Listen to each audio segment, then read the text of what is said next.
Well, greetings and salutations, everybody. Welcome to my YouTube channel. My name is John Campea, and this is a companion video. What is a companion video? Well, I'm awfully glad that you asked. See, every day on the John Campea Show, Monday through Friday at 9 a.m. Pacific Standard Time, we save some time to take live questions, but often we don't have time to get around to all the live questions that get sent in, but I want to make sure those live questions get answered in a video, so I gather up those questions and we address them here on our companion videos. And today's companion video questions are the ones that we didn't get around to on Tuesday, April the 10th show, and this is Tuesday, April the 10th that I'm recording this, so these are the questions we're getting caught up on now, so let's not waste any time and start getting caught up. And we're going to start getting caught up with DC Patience, who writes, John said he didn't like the Detective Pikachu scene at CinemaCon, but Rob did.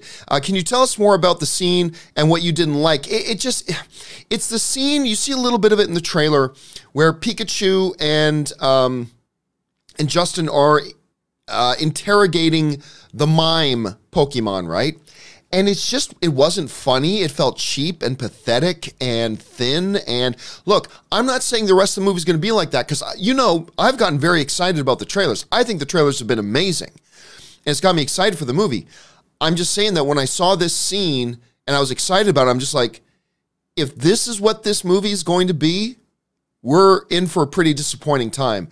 It wasn't funny in the least. It was going for cheapest, lowest common denominator nonsense.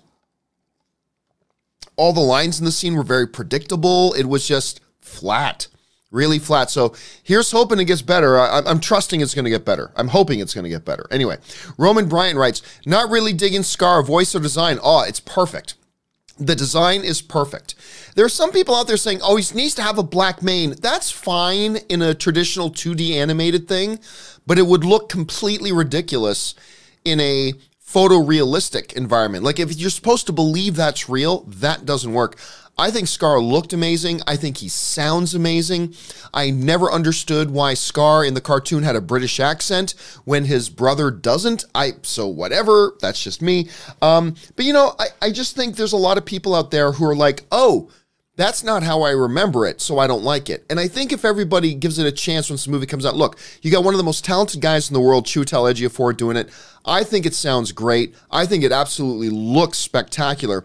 But hey, it's all subjective. Not everything's for everybody. But I thought it looked and sounded, as one of the world's biggest fans of Jeremy Irons, I thought this Scar looked and sounded near perfect. Like absolutely near perfect. I couldn't believe how good it looked. Different from the animated thing, yes, but perfect for what this is going to be. Justin Welsh writes, hey, John and crew, love show from Toronto. Hey, T-Dot. Not loving Sinemia these days. As our only subscription up north, they have been almost as bad as a MoviePass. Yeah, the thing about Sinemia is the difference between Sinemia and MoviePass is that MoviePass started from a corrupt position, okay? They started from a corrupt position. They started from a position of, we are going to base our business model on the notion that we will blackmail the movie theater chains and the studios into doing and cutting us into their business, or will withhold all of our millions of subscribers. That was their business plan, and it failed, obviously. That wasn't Sinemia's business plan. Sinemia wanted to make a business and make it work, doing it the right way.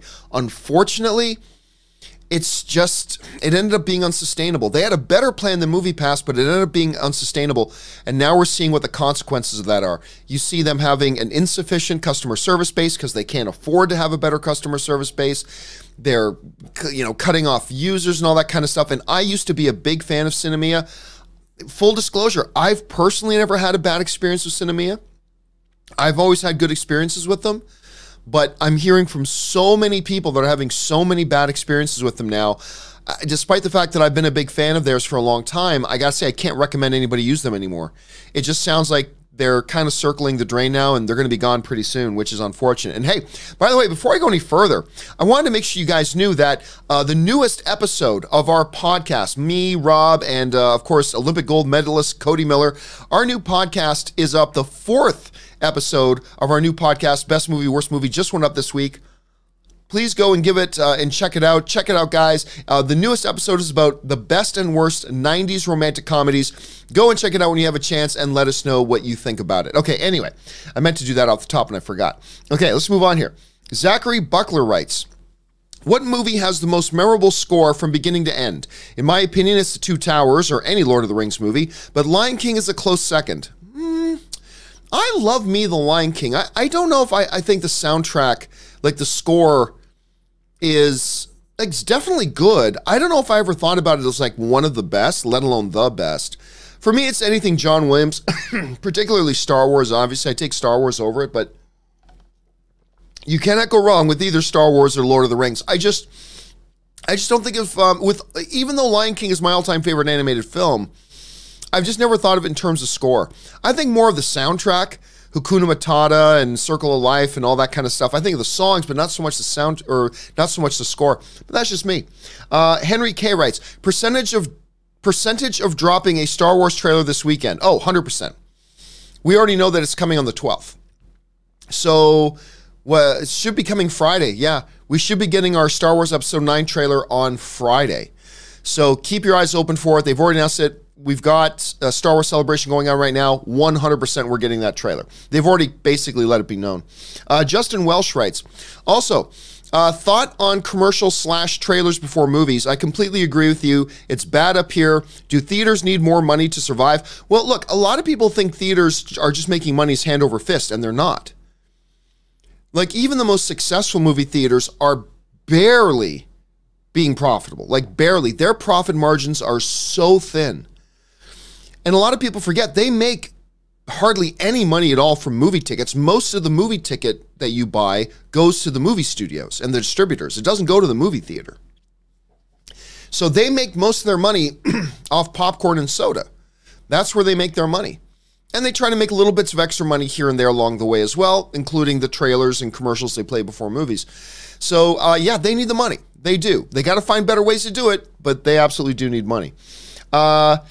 Jahan Bogwager writes, Lucifer Season 4 releasing on the 8th of May. So excited, dude. You have no idea how excited I am. And I think most of you guys know how excited I am because all day on the show today, I just had people writing in, John, May 8th, Lucifer's coming. I'm so stoked. It's hard to put into words how excited I am.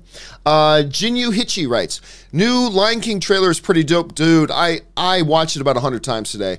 I love that trailer so much. I was like bottom lip quivering, eyes getting misty. I cannot believe how much I'm looking forward to this movie, man. I even said this, and I stand by it. If you were to ask me today, I might answer differently tomorrow once I, settle down a little bit. But if you were to ask me today, if Disney called me right now and said, John, you can drive over here to the Disney lot, which is only about a 15-minute drive up the street from me. You can drive over here to the Disney lot today and watch either Endgame, Star Wars Episode 9, or Lion King. I'm picking Lion King.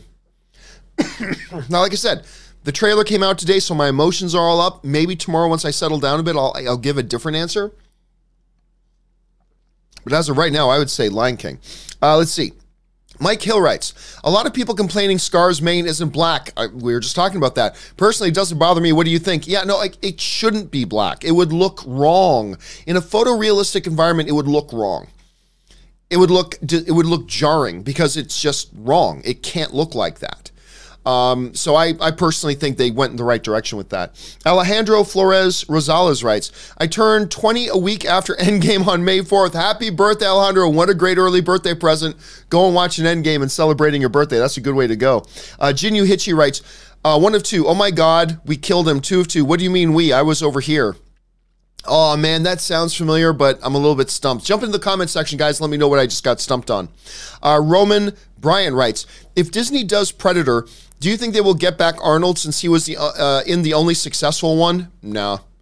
If for whatever reason they decide to bring back Predator, which by the way, they didn't mention Predator. They mentioned other series. Disney mentioned other series at CinemaCon that Aliens, they're going to continue. Deadpool, they're going to continue. Avatar, they're continuing, and a bunch of those. They did not mention Predator. Now, that doesn't mean they won't ever do Predator, but when they do, I think they're going to reboot it. I don't think they're going to bring Arnold back. Arnold hasn't been in anything big. All of his movies have basically flopped in the past 5, 6, 7, 8 years, so I don't see them bringing Arnold back for a Predator movie, unless it's for a cameo or something like that. Luke Blackwell writes, Holloway versus Poirier Saturday. Who do you got? Oh, Max Holloway. Yeah, he's tough to beat right now. He's one of probably top 3 pound-for-pound guys in the world right now. I would have a very, very hard time betting against him, so I'm going to go for Holloway on that. The Super Green Flash of Tomorrow writes, hey, John, love the show. Thank you so much. Have you seen the new Godzilla spots that came out earlier? Dude, I saw them first. They debuted, and I saw more. They debuted these big clips at CinemaCon in Vegas last week. They released a bit of those clips once we got back from CinemaCon, and that's what you're seeing. Love the stuff. I mean, I've been excited for Godzilla, but this looks crazy good. Like, this could be a real surprise movie for a lot of people this year. I love what I saw. Cannot wait to see this movie, dude. Denmar95 writes, I am sorry, but I really dislike the voice of Scar. The voice is perfect. It's perfect. It sounds great. His voice is majestic and magnificent. I honestly just think it's, people hear James Earl Jones. Now, this is just my opinion. I think it may be a matter of, and I'm not trying to make an excuse for anybody's opinions, not at all. I'm just telling you the point of view I'm coming from. I feel like people hear James Earl Jones doing Mufasa, and unless it's Jeremy Irons' voice coming out of Scar now, they're just not going to like it. Because this isn't what I remember. I remember Mufasa's voice, and it's James Earl Jones, but if it's any other voice other than Jeremy Irons coming out of Scar's voice, I think people are just pre-programmed to go, oh, that's different, so therefore I don't like it. If you try to just forget Jeremy Irons is doing that voice, which was magnificent, then what you're left with is perfect. It's great. So anyway, that's just my opinion though, but hey, it's all subjective. It all hits us in different ways. The Drawing Board writes, saw Shazam, Captain Marvel, first time yesterday, superb. You saw both of them? Or are you saying, like, because Shazam used to be called Captain Marvel? Don't know what you're talking about, but if you're just talking about Shazam, it is superb. If you're talking about them both, they're both superb. I actually even preferred, I like Captain Marvel very much. But I think I even like Shazam a little bit more. They're two very, very different movies, but I think I give the slight edge to Shazam. K Major writes, some people will avoid the John Campea Show for a week or two to avoid Endgame spoilers, but not us. Listen, I don't know where I'm not seeing the movie until, like, the beginning of the week that the movie comes out. So it's going to be another couple of weeks till I see the movie. So you don't have to worry about any spoilers from me because I'm not even seeing the movie for a couple of weeks. All right. Terrell Wise writes, will Lion King make more than Jungle Book? Yeah, I think so. Listen, I think Lion King, look, it all depends on how good the movie is. Because for all we know, the movie's not going to be any good, right? It might be bad. It looks magnificent, but it might be bad. We've seen lots of trailers look good to bad movies. So it'll all depend on this. But if the movie is as good as it looks it could be, I think this is a $2 billion film contender. Jungle Book didn't hit $1 billion. Jungle Book was a huge, massive hit, didn't reach $1 billion. I think Lion King is going to cross $1 billion in its sleep. I think Lion King is going to make $1 billion no problem. Again, this all depends on whether or not the movie's good enough or not. But I think it's a contender for $2 billion. So yes, I do think it'll make more than Jungle Book did. Colton Gregory writes, Shazam began strong and fizzled. End fight was too long. I disagree. I respect your opinion. With all due respect, I completely disagree. I thought the end fight scene was perfect, the perfect length. I thought it started strong. Actually, I thought it started a little weak. I thought the first 10 to 12 minutes of the movie were iffy at best. Then I felt it really found its footing and got strong, and I thought it was strong all the way through. I personally thought it ended really strong. But hey, all due respect to your opinion, you saw it a little bit differently than I did. Casinema Reviews writes, watch Doom Patrol, People Like Us clip. It's great. I just started watching Doom Patrol. I'm 2 episodes in. I've watched Titans now.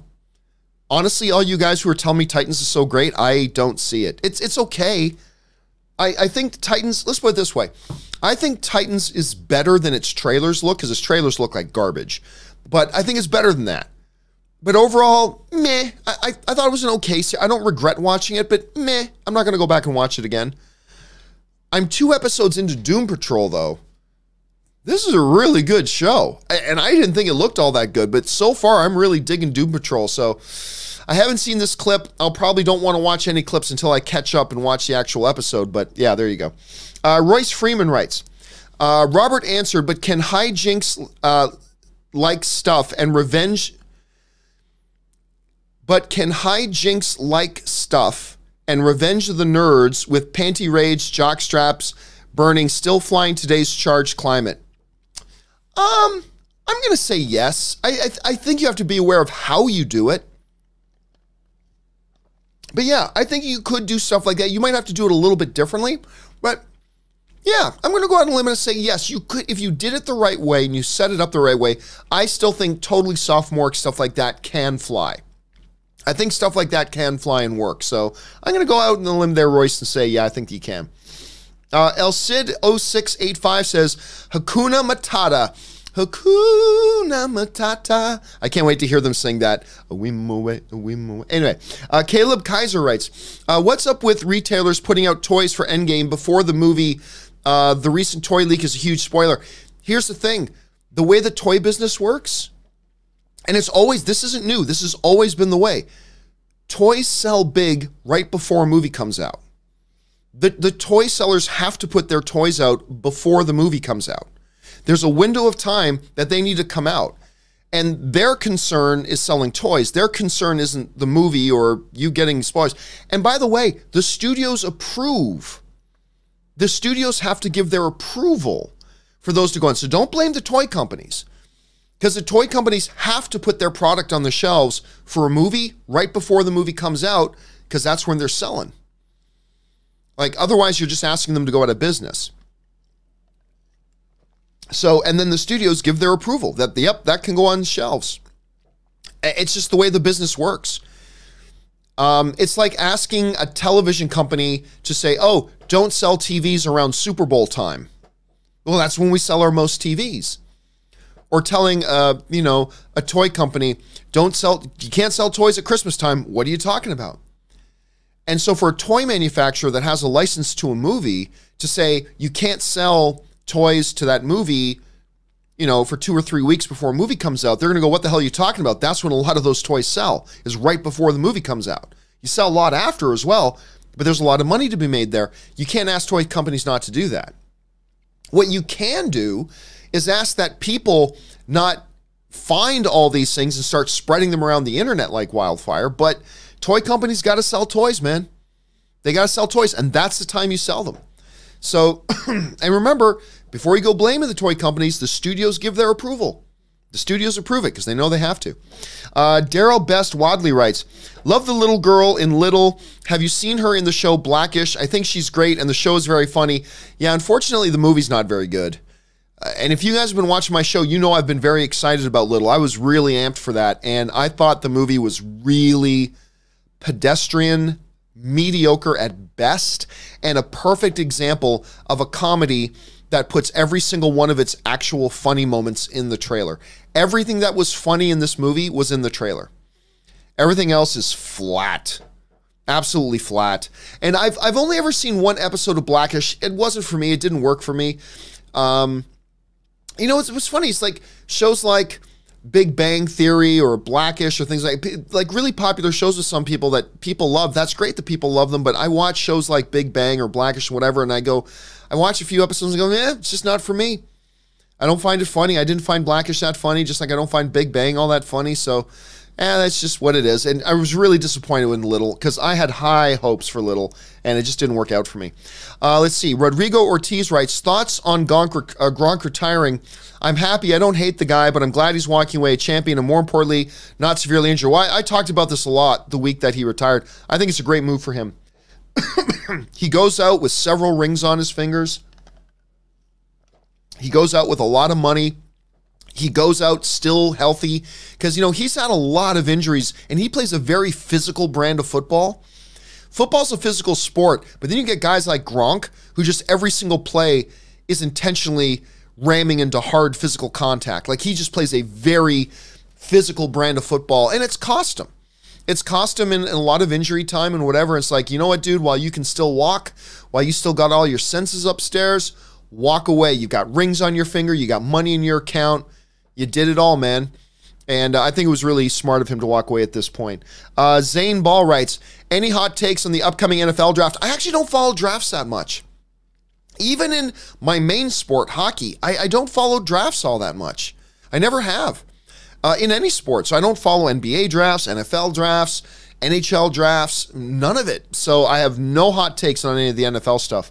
Chris Parsons writes, over 257 was the 3-day opening for Infinity War. If Endgame hits 300 million, will you, John, willing to eat a plate of ketchup on eggs? No, why would I do that? No, I don't think it's impossible that it hits 300. I just think it's unlikely. Rob thinks it's unlikely too, but it's not impossible. So no, I'm not going to go, if something happens that I'm saying is possible could happen, that I would do something stupid like that. So no. Again, my only thing is, were there 5 million empty seats on the opening weekend of Infinity War? Think about that. Were there 5 million empty seats? Because there would have to have been 5 million empty seats on the opening weekend of Infinity War in order to make up what Infinity War made to 300 million. I just don't know that there were that many empty seats.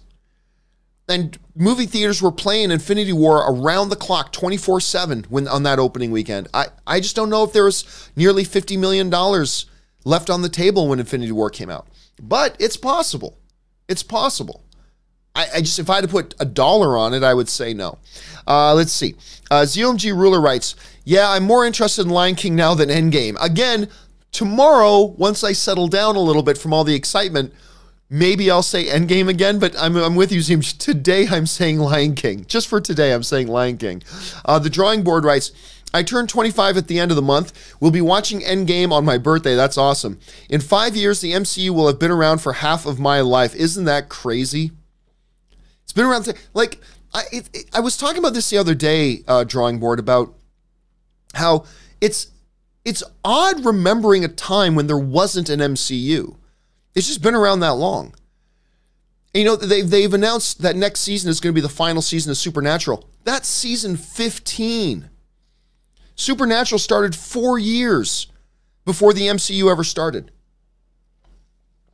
It's difficult for me to imagine a time that I wasn't looking forward to watching a new episode of Supernatural every week.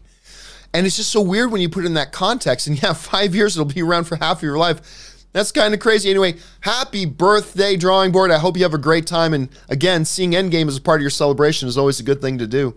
Storm Chaser 78 writes, first, Robert did a great job filling in on the companion video. He did do a good job, didn't he? John, the movie you wanted to see on the big screen, Ben Hur, the original, will be in select theaters on April 14th and the 17th. Yeah, I heard something about that. I got to see if I can catch up to that. April's a very busy month for me. This week is a very busy week for me. But yeah, man, I would love to see Ben Hur on the big screen. I've never seen Ben Hur on the big screen, one of the greatest motion pictures of all time. That would be great. So I got to look up all the information to see where I can catch that, Storm Chaser. All right. Alan Gonzalez writes, for Infinity War, there were empty seats. Not all the screenings were sold out. For this, it's crazy. There were no more seats for 4 days packed. Dude, it all depends on what theater you were in. For example, I've looked on AMC Burbank 16's website, and there are still seats, some seats available opening weekend. There are still seats. They'll be sold out by the time it comes around. But when Infinity War opened, there was not a seat to be found anywhere, except on the odd screening front row nosebleeds. That's about it. Front row neck breakers, I should say. That was about it. I mean, and they were running that damn thing round the clock. So there are still a couple of seats you can get for Endgame right now. They will be sold out by the time it came out. But Infinity War, when it played, it was packed wall to wall opening weekend. Wall to wall, with the exception of front row or something like that, and a smattering of single seats, but you're going to get that every time. Yeah, man, I've been hearing all these people say, oh, there were tons of empty seats for this. No, there weren't. No, there weren't.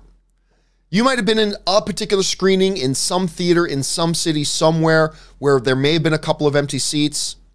I'm sure that's true. But for the most part, every screening everywhere was sold out for Infinity War.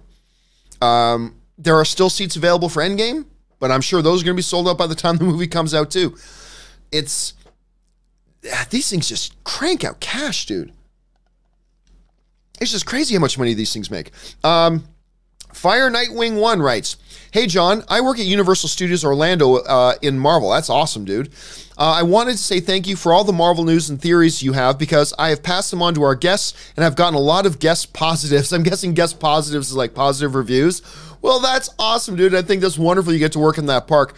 My wife, Ann, would love to have that job because my wife, Ann, is a Harry Potter nut, and that's where the better Wizarding World of Harry Potter is. I'm sure she would love to be in your shoes, but that's a really cool job. I've met a few people that work at, like, bigger theme parks, like people who watch the John Campea Show at, you know, Universal Studios, Hollywood, Disneyland, things like that. Always such a cool thing to hear about. You guys always have the coolest stories, like some nightmare stories, but some very cool stories nonetheless. So anyway, I'm glad you're able to get something out of the show, man. I'm glad it transfers into your work with where you are, man. So thanks for sharing that, Fire Nightwing. I really appreciate that, dude. All right. Bats220 writes, damn you, Rob. I gave in and bought my first hot toy, Age of Ultron Scarlet Witch. He's got that one too. At Dutch Comic-Con a few weeks ago, and I really want more now. Haha. Dudes, I've been warning you. The reason I only own 4 hot toys is because as soon as you buy one, you feel the overwhelming desire to buy more. They're addictive. They're very addictive. And because when I bought one, all of a sudden I had 3 more. And I was like, I got to stop because these things are not Pops. These things are not Funko Pops. They're not cheap. They cost a lot of money. And so I haven't bought a new one in well over a year and a half. Well over a year and a half, because I know once I buy one more, I'm going to buy like 3 or 4 more, and they're crazy expensive, but it's an addictive habit, dude. Bats, be very, very careful, man. Be very careful, and enjoy that Scarlet Witch. That's a great figure. I love that figure a lot. The Bearded One writes, I'd like to see Land Before Time done like Lion King. I wish I could say I agreed with you. I don't, but hey, man, I'm sure I've got a few I'd love to see done that nobody else would either, but I bet you'd find some other people, Bearded One, that would like to see that too. I don't see that happening, and I don't have any interest in it, but Land Before Time is a movie you keep hearing mentioned a lot, so I'm sure you're not alone, Bearded One. I'm sure you're not alone. All right, Jared McBride writes, I love the end of the new Avengers Endgame clip when Captain America says, let's go get that son of a bitch. That got me more pumped for the movie, 16 more days. That was a great line, and they played that whole scene. There's a little bit more that comes after that in the full clip that they showed us at CinemaCon, and it's just powerful. Like when he says that, because you almost want, there are going to be people who, I already know this is going to be annoying. There are going to be people in every theater across America where there's going to be somebody in that theater that thinks they're clever and they're funny, because when Captain America says that, they're going to go, language, as if they were the ones who thought about that. But really, there's going to be tens of thousands of idiots across this country who are going to do that. But that's absolutely going to be what goes through our heads, right? When we hear Captain America swear, all we can think about is him in Age of Ultron going, language, right? So it's going to be a funny moment. But it is a great moment in that clip, dude. Vino Sidis writes, what if the what's in the ifs loves your show? Thank you, Vino. I appreciate that, man. Jay Beasy writes, walked across the mall parking lot, Endgame tickets. That's the thing. When everything was going crazy and nobody could get their tickets, a bunch of people brought in and said, dude, I just did it old school. I just drove to the movie theater, bought my tickets at the concession window. You guys were the smartest people because you're the ones who had the least problems. Good going, Jay Beasy. Fryapan90 writes, hey, John, love the show. Thank you so much. Have you heard I have telepathy? It's not real. It's not true. It's not. I've had a lot of people ask me about that. It's not real. It's not true. I don't know who made it up or where it came from, but it is not real. James Bonner writes, I just watched the Lion King trailer. Cry time. Dude, I get so emotional every time I put it on. I get chills. The hair on my arm stands up. I get goosebumps. I cannot wait for this movie, James. All right, another James Christie writes, I miss true midnight openings. Oh, dude, me too. Was a sign of fandom and endurance. Now it's Thursday at 7 p.m. What a rip. Well, not really. It's better for more people. But yeah, man, I remember the days when, first of all, I remember when they first started doing that, because the movie opened on a Friday. So theaters couldn't play it on a Thursday. It opens Friday. So what theaters would do is they'd have 12:01 a.m. screenings for really anticipated movies. And I remember, yeah, man, the big movies I'd be looking forward to, I would get midnight screenings and go. And then, all of a sudden, a couple of them had 11 p.m. screenings. And then 10 p.m. screenings on Thursdays. Then 9 p.m. screenings. And now, when a movie opens on a Thursday or on a Friday, everybody knows they open 7 p.m. on Thursday. So it has changed, but the reality is it's better for everybody. Because people can't go to movies at midnight. They got school, they got work, they got whatever, and it is better for more people. So I acknowledge it is better the way they do it now. But I'm like you, James. I miss those days. I do kind of miss the midnight screening days. All right. Holy Jeebus writes, your Circle of Life performance deserves a super chat. Thank you so much. Despite the fact that my voice was gone, I had a younger viewer write in and asked me to do it. So I picked up my guitar. I wasn't going to do it, and then I decided, let's just do it. I picked up the guitar, and I very roughly sang Circle of Life. But thank you for that. Paul Diego writes, Campea Unplugged. Yeah, more music from Campea. Thanks, Paul. Woody writes, should Tarantino have asked for permission to use Lee? No, you don't have to do that. Any more than any, any film has to go and get permission for any character, any real person that's ever lived ever. So, no, I don't think so. Okay. Press Don't Stress writes, dude, you can sing? I wouldn't call what I did this morning singing. First super chat, take my money. Thank you so much, Press. I appreciate that, man. Okay, the Drawing Board writes, iconic films in 2019. Which one stands out years later? Oh, I don't know. It's impossible to say until we watch them. I mean, we don't know. Endgame could suck. Star Wars Episode 9 could suck. Lion King could suck. Hobbs and Shaw could suck. Frozen 2 could suck. Toy Story 4 could suck. I mean, we just don't know. So, I mean, maybe all of them, maybe none of them. We're going to have to wait and find out. Rufino Salazar Jr. writes, John, you need to play in Chicago. Like what? You want me to travel to Chicago and do a little, get up in a coffee shop with my little guitar and play some tunes? I've been to Chicago, by the way. I like Chicago. Anyway, Jonathan Snow writes, hey, John and crew, I saw the Lion King trailer and I cried because not only it's beautiful, but it's coming out on my birthday. What a great 31st birthday gift. My inner child can't withstand this. IMAX hype, dude. That's awesome. It's always great. Like some other people have already mentioned on this show, when you can have a great movie that you're really looking forward to coming out and help you celebrate your birthday. That's awesome. And here's hoping, fingers crossed, Jonathan, that the movie is even half as good as it looks. I'm hoping for one of the best films of the year. I'm thinking this is a movie that could even beat Endgame at the box office, if it's spectacular. But I mean, who knows? Doesn't really matter. All I know is that I cannot wait to see this. Cry time all around. I get chills just thinking about the damn thing. And that is a great way, Jonathan, to spend your birthday. So happy early birthday to you, even though it's months away from now. All right, Royce Freeman writes, how does nudity in contracts work? If a sex scene is put off until the end of the shoot and the actor/actress chickens out about doing it, what happens then? Well, I mean, look, most actors don't mind doing nude or sex scenes because it's just part of acting. It's acting. Some do, but if they have a problem with it, they just won't take the role. It's just that simple.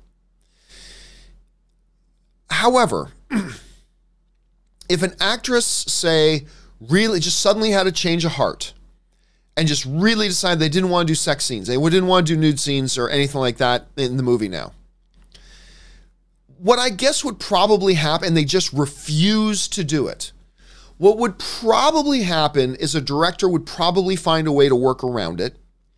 They'd probably bring in body doubles or use camera tricks or whatever. But then no studio will ever work with that actress again if they have a role that may require nudity or a scene like that. So you'd only get to pull that card once. Because I know if I had a movie and I had a really important scene that needed a nude scene in it and had narrative purpose and it was very important to the movie, and I had an actress come in front of me for casting and I find out that they were supposed to do a nude scene in one movie and then backed out at the last minute, I'm not hiring that actress. Not for this movie, maybe for a different one that doesn't require a nude scene, because I'd be like, look, you said you were cool with it in the last movie you did and you backed out at the last second, so I have no assurances that you're not just going to back out again. That's going to hurt my movie. So it's something you can only pull once, but honestly, I really don't think that's ever an issue. I don't think, look, actresses read scripts. They know exactly what's going to be in a movie or a TV show. If there's going to be nudity involved, they know that right up front, and they're professionals. They do it. And if they change their minds, okay, the studio will probably accommodate that, but then you got to know you're never going to get another role like that again. And you just got to be comfortable with that. So that's kind of the way I think it would probably work out. Storm Chaser 78 writes, best 90s rom-com. Young people might not know how big these three words were back in the 90s, but You've Got Mail did it perfectly.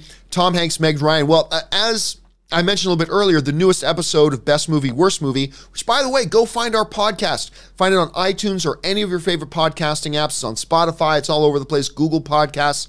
Just find Best Movie, Worst Movie. Our latest episode is about the best movies and worst movies of 90s romantic comedies. You've Got Mail was great. Tom Hanks, Meg Ryan, Dabney Coleman. I love that movie.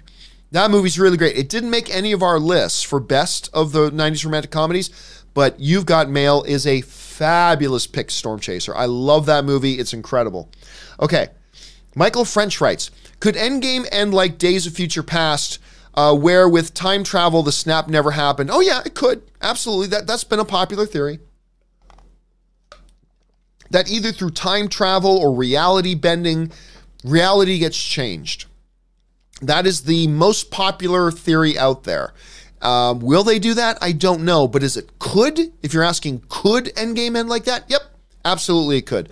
And that is the predominant majority of what most people think is going to happen. Brevinator writes, hey John, long time, first time. Thanks for writing in, dude. Just wanted to give you a super chat so that you will wish me a happy 46th birthday. You rock, keep it filthy. Thank you so much, Brevinator. I hope you had a great birthday, dude. You know what I love about our film fan community here? We have people writing in saying, I just turned 18. We have people writing in saying it's my 46th birthday. I've had people writing in just the other day saying, I've been retired for 10 years now, blah. Being a film fan knows no gender, knows no socioeconomical background, it knows no race, it knows no religion, it knows no age. Film fandom is film frickin' fandom. It's one of the things I love about film fandom, dudes. And just the fact that we've had somebody writing in, I'm just about to turn 20, and then later on, I'm celebrating my 46. That's awesome. Or writing in saying, I've been retired for 10 years. That's awesome. I love that about our film fan community. Film fandom knows no boundaries. It knows no gender. It knows no sexual orientation. It knows no financial things. It knows no race. It knows no country. It knows no borders. Film fandom is film fandom, and I love that. So thank you for writing that in, and happy birthday again to you, Brevinator. I hope you had a great one.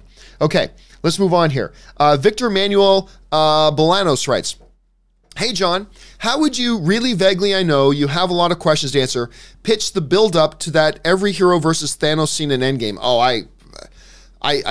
first of all, I don't even know that that's going to happen. I don't even know that I want that to happen. It almost seems a little boringly predictable, doesn't it? That it's got to end with everybody teaming up to fight Thanos. I mean, that almost seems boringly predictable. I don't even know that I want that to happen to me. Now, I'm sure if they do it, it'll be great. But I'm not even sure that that's what they're going to do, nor that's even what I wanted to do. So, and you can't pitch the build-up until you know what the rest of the story is, right? So I can't give an answer to that. I'm not trying to sidestep it, but the reality is I just can't give an answer to that. But it is going to be interesting to see if they do it or if they just have a small select, like I honestly think when they do fight Thanos, and I think Thanos might be out of the movie after the first act. I don't know that. I'm just speculating. Just wild guess, but I think it's just going to be the big three. I think it'll be like Captain America, Iron Man, Thor fighting Thanos. And I think that would do it. I don't think they need 48 superheroes fighting Thanos at once. I think Captain America, Iron Man, and Thor. And even if you just want to throw in Hulk there for one more OG. I don't know what use Hawkeye or Black Widow would be, but whatever. But if you just want to go with the big gun OGs, Captain America, Iron Man, Thor, Hulk, that should be enough to beat Thanos. And I think they would need it. So I don't think they need every single hero at all, Victor, but we're going to find out soon. Real damn soon. Every single day we get closer. Kyle Pajor writes, over under 10%, 5 to 8 years from now, we have an Avengers movie that combines all the heroes from Endgame era in addition to Fantastic Four and X-Men to defeat Avengers Onslaught. I'm gonna take a pass on that. I'm gonna say no. From what Kevin Feige just said, we talked about it on the show earlier today. Kevin Feige said it might be another 5 years before he even gets around to doing X-Men at all. And if you want to do Onslaught, there's a lot of groundwork you got to lay with X-Men. Like, you got to do Days of Future Past. You have to do the Legion Crisis. You have to do all those things that lead up to Onslaught. You got to reintroduce your Magneto character, because Onslaught is the amalgamation of Magneto and Charles Xavier. Well, if you haven't even introduced those characters yet, how do you do an Onslaught film? So 5 to 8 years seems a little, so I'm not going to say zero, not zero, but I'm going to take under 10% on that. Okay, Victor Manuel Bolanos writes, hey, John, love your show. Thank you so much. Greetings from Peru. Over under 30%. Both John and Danny die in the last season, and Tyrion stays in the throne as protector of the realm until Danny's child comes of age. Well, according to the show, Danny can't even have children. Plus, I don't know that there's time for her to have children. Like, if her and John both die, then I'm guessing it's going to be less than 9 months from when they hooked up at the end of season 7. So I don't know. I do believe that Tyrion Lannister ending up on the throne is possible. Totally possible. So I'll take over 30%. But I also believe it's possible Tyrion could die in episode number 1. I don't know, but for now, Victor, I will take the over on 30%. I'm not saying it's definitely going to happen. I'm just saying I'll take over on 30%. Devin Juden writes, over under 20%, Marvel makes a Doctor Doom movie before Fantastic Four. Ooh, 20%'s low. I'm going to go under. I think it's possible. Like, we already know that Kevin Feige was kind of at least had a preliminary, just surface discussion with the dude who was writing a Doctor Doom movie. So it's possible, but I'll still take under 20%. Stubbles McShave writes, Cinema Blends has a good Game of Thrones newbie recap, 13 minutes.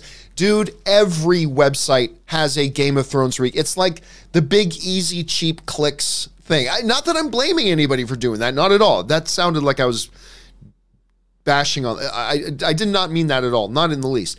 But everybody has made a Game of Thrones recap going into season 8. All you gotta do is search on YouTube, Game of Thrones recap, you get hit with hundreds of them.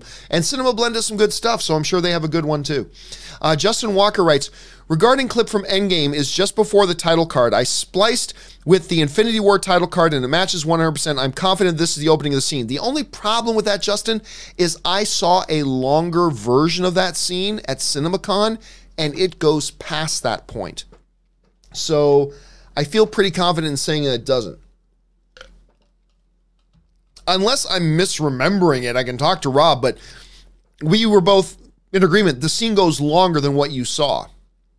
They showed us a longer version of that scene at CinemaCon, and the scene goes beyond that, so that kind of defeats that theory right there. But you never know. I mean, hell, you never know. Let's see. Stubble McShave writes, over under 20%, it too will do 1 billion or more. I'm gonna, 20's a low number. What did it make, like 700 and something million? Hold on a second. It box office. Made 700 million. That's 300 million short of a... 20's a low number. You know what? I'll take under 20. I'd probably take over 10, but I would take over 10%, but I'll take under 20. Yeah, there's just too... It's not like the first It made $890 million or $950 million. It made $700 million, a full 300 million short. So I'll take the under 20% on that. It could happen. Like I said, I would take over 10, but I'll take under 20. Troika S writes, adored Shazam. Last scene of them in the cafeteria was framed very deliberately. Do you think that scene was intentionally going to be shot differently? No, I don't. And I can't go into why because I don't want to give away any spoilers. But no, the ending of that movie was ended the very way I personally think it was always planned to be ended. So I can't say anything more than that, Troika, for obvious reasons. I don't want to give away any spoilers, but I think the way they did it was exactly the way they planned it to be done. So that's what I'm thinking. Luke Blackwell writes, what do you mean Gotham is a Batman light show? Well, I mean, there's Batman, and this is, Gotham is, we tease bits of Batman. We bring in some Batman villains. Look, there's the little kid running around in a cape. Ooh, he becomes Batman. So it's not a full-fledged Batman story like The Dark Knight is. It's Batman light. You know, it's just a little bit of it. You know, there's Miller that has a certain amount of calories, and then there's Miller Light that has a small amount of calories. There's a Batman story like The Dark Knight that has a lot of Batman, and then you have Batman Light, which is hey, we're a show with a little bit of Batman in it, everybody. It's Batman light. And I hate that they do that. It shouldn't have any Batman or whatever. It should be about James Gordon and Gotham. That's when the show works. When it's Batman light, it's complete garbage, in my opinion, at any rate. Ian Preston writes, what's your Canadian opinion on Tampa Bay Lightning? Oh, they're a solid team. And I think they're down right now in their series 1-0. I think they're playing the Columbus Blue Jackets. I think they're in the first round against Columbus. Now, I used to really like this team back in the Vinny Lecavalier era, right? That's when I kind of, and you know, St. Louis and all that kind of stuff. That's when I was really into the Tampa Bay Lightning. But they got a solid team, man. They've got a solid team. All right, guys, and that will do it for this installment of the companion video. We are now all caught up. Thank you to everybody for sending in all those questions, not only for giving us great topics to talk about, but by sending them in, you're also supporting the channel, and I thank you so much for that, guys. And happy birthday, belated and in advance, to all you guys who wrote in about your birthdays. I hope you all have great ones. Don't forget, the John Campea Show will be back again tomorrow, already working on some great stories we're going to be talking about then. So until then, guys, my name's John Campea, and until next time, bye-bye.